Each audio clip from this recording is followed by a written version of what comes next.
Hello, everybody. Okay, just give me a second. As the first person, I get to organize the location of the microphones. How is everybody? Good.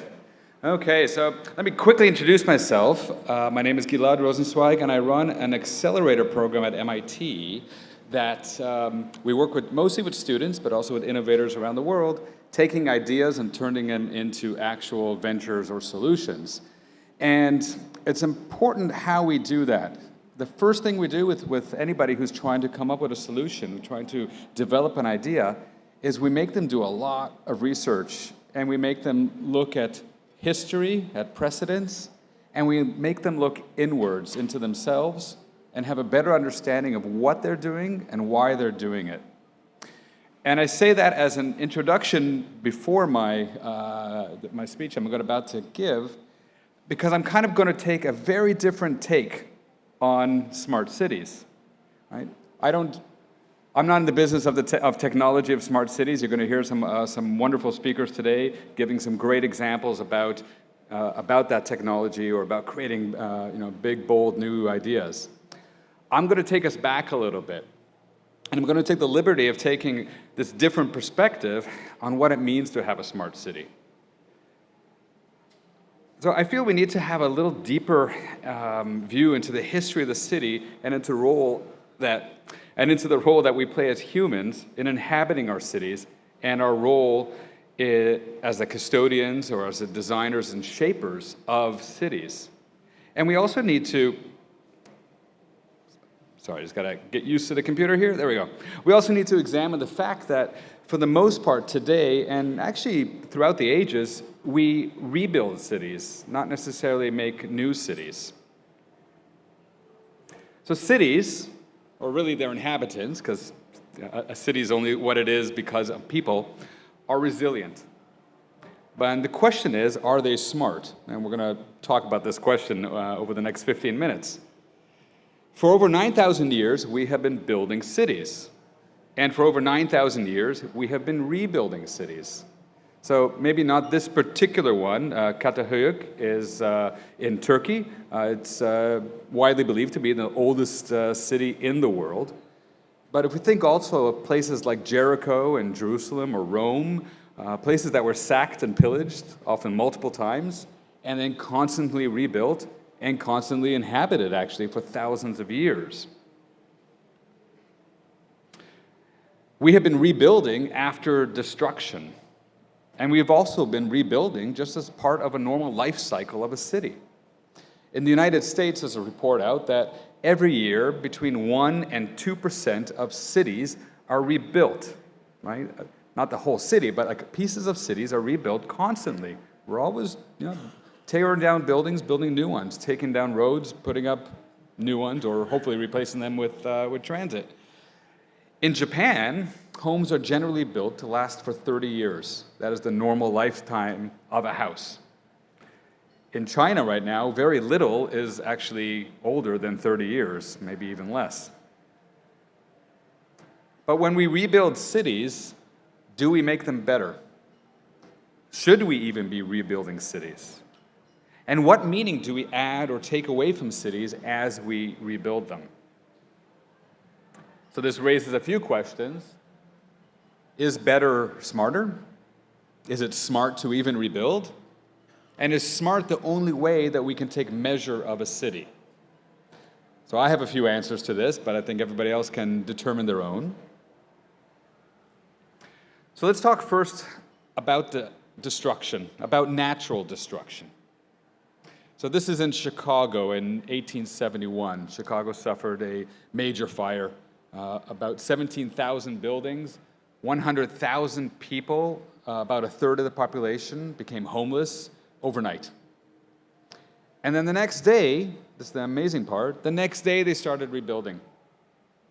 But the next day they didn't just rebuild the same thing that was destroyed in the fire. They also began to implement fire codes. They said, well, how about we don't have this happen again? They created fire codes, and insurance actually said, wait a minute, we're going to get into the game here and say, we can't afford to let this happen again. And these new requirements, which required new fireproofing materials, such as bricks and limestone and terracotta, so instead of just having wood with stucco to cover it, that became the new architecture of the city, or the new building blocks of the architecture. But that combined with the insurance requirements, higher insurance, changed the city's society as well. Because the new codes and the fire insurance had an effect on who could afford to inhabit the city after the fire. All of a sudden, it became very expensive to live back in the Loop, in the central part of Chicago, if you're familiar with it. And a lot of people who could no longer afford, the poorer people, had to move out. So they went to the outer loops, the outer rings of Chicago, where they could build still with wood. They would just have a little bit more space, so the risk of a fire was lower, the insurance was lower, etc. But this is something that got repeated across the United States, actually. There were fires in Baltimore and Detroit and Washington, D.C., and probably every city had a fire of some type, and not just in the United States. So, yes, the city rebuilt, right? And actually, the city became an economic powerhouse very quickly, and it's still the third largest city in the United States. But the shape of the city and the divisions of the city that started from that fire linger to this day. We suffer in the world from approximately 16 large earthquakes every single year. Okay, many are in uninhabited locations, but many are not. Earthquakes topple cities, they destroy buildings and infrastructure, and they kill tens of thousands of people. Last year, we all remember in Turkey and in Syria, there was a 7.8 earthquake and subsequent aftershocks that lasted for months, and it destroyed large swaths of cities like Gaziantep. And it turns out, actually, most cities that experience earthquake damage do so multiple times. Right? There's earthquake zones, multiple times. And however, even though people know that these places will suffer an earthquake again, we're waiting for the big one in several places like San Francisco, Seattle, even Mexico City, a lot of Japan, we continue to live in these places in spite of the threat of almost certain destruction. I would say that's kind of odd, not necessarily smart. Instead, though, we try to solve symptoms of these earthquakes, since there's nothing to do about the actual source, like a fire, and we make it possible to continue living in a place that really doesn't make sense for human habitation. And we kind of had to take smarter approaches with technology in order to allow us to do that. Because we have strong forces that are stronger than earthquakes that affect our desire and the rationale that we use to live in a particular city or place. Humans embrace history, love, we have steadfastness, we appreciate beauty, and we also have the basics of livelihood and shelter to consider. Uprooting our lives or abandoning our property and our wealth is usually not an option, so we stick around, and we deal with adversity head on. And I suppose that makes us smart. Now, either through the forces of nature or human manipulation or error, floods have destroyed countless cities.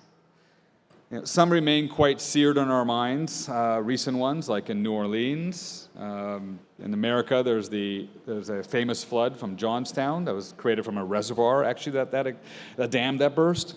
And much closer to here in Wuhan. So we're probably quite familiar here that Wuhan and other cities along the Yangtze River back in 1931 suffered the worst flood in history. Over 2 million people, by most accounts, died when floods covered an area larger than the size of England. Sewage systems collapsed, buildings were toppled, not to mention the famine that was created from the loss of farmland. Almost total destruction. Lives and economies were in turmoil. But in Wuhan, and in most places actually that experienced floods, we would rebuild the cities and almost exactly as they were. We pump out the water, clean up the streets, and then rely on artificial protection to save our cities from future flooding. living in a flood zone, or in a place like New Orleans, which is actually mostly underwater, under sea level, right? They chose to build a city below the level of the sea, is not truly smart. It's not really sustainable. But remember, we don't make rational choices. We've established that. We continue to make the choice to live in these cities, and we use technology and engineering and smart solutions, I would say, to allow us to do so. In New Orleans, there are over $14 billion was spent updating the levees after Hurricane Katrina back in 2005. And actually, it's less than 20 years now. These levees are sinking. Okay.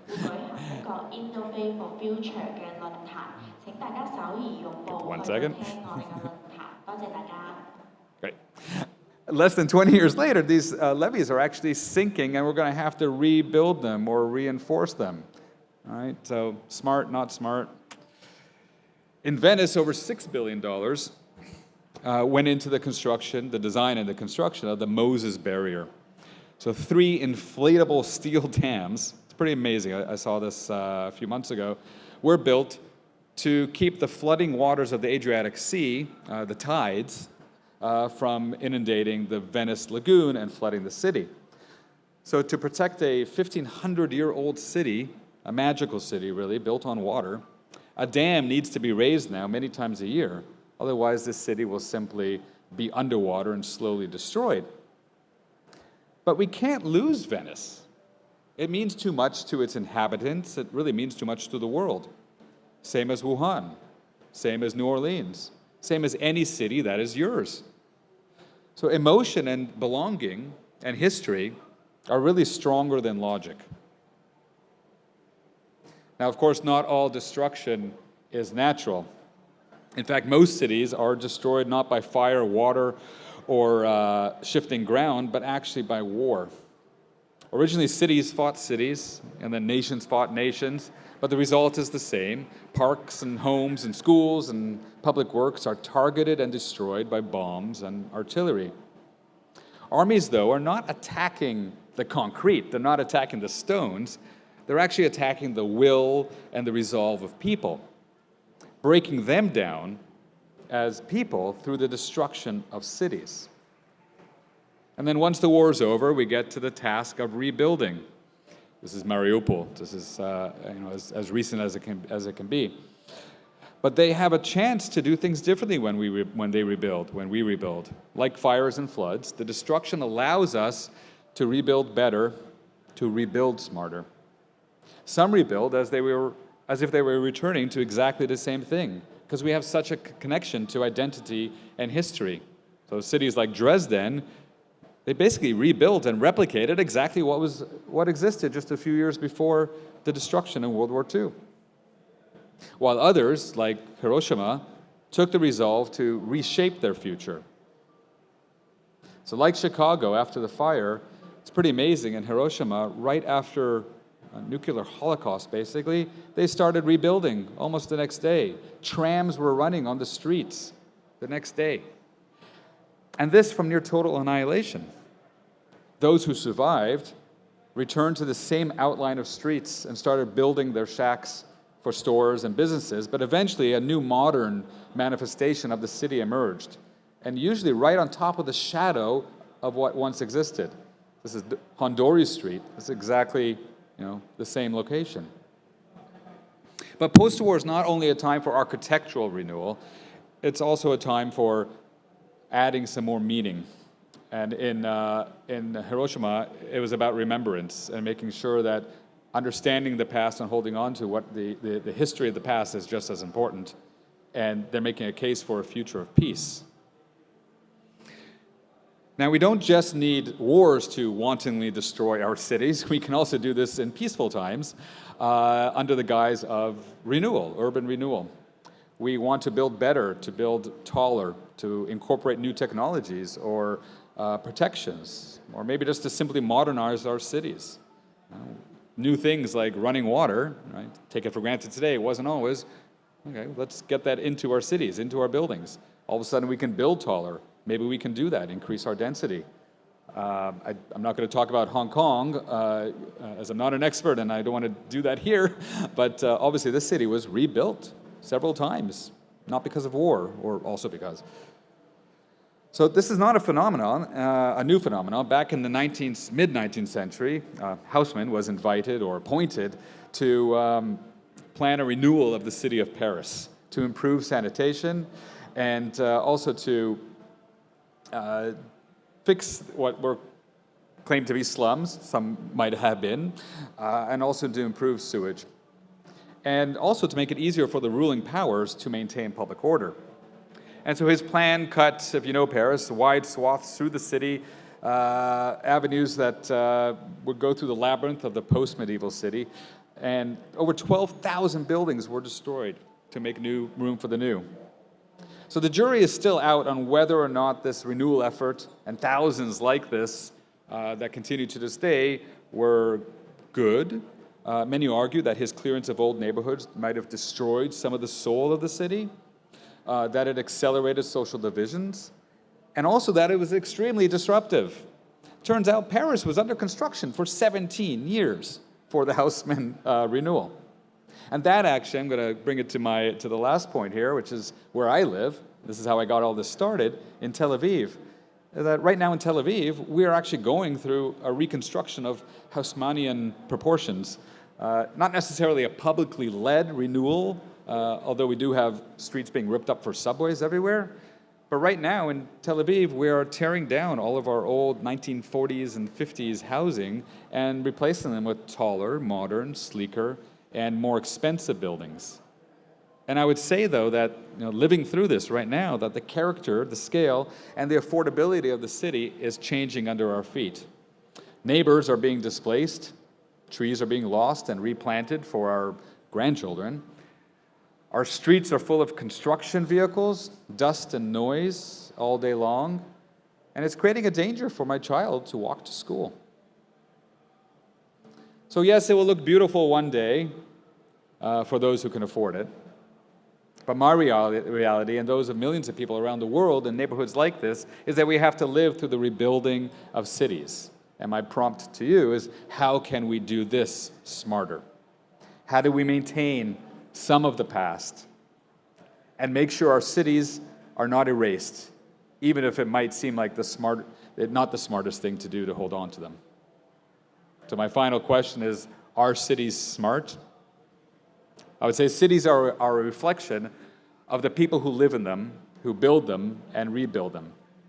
And the answer to that is open for the jury. Thank you. Thank you very much for the presentation. Please take a seat.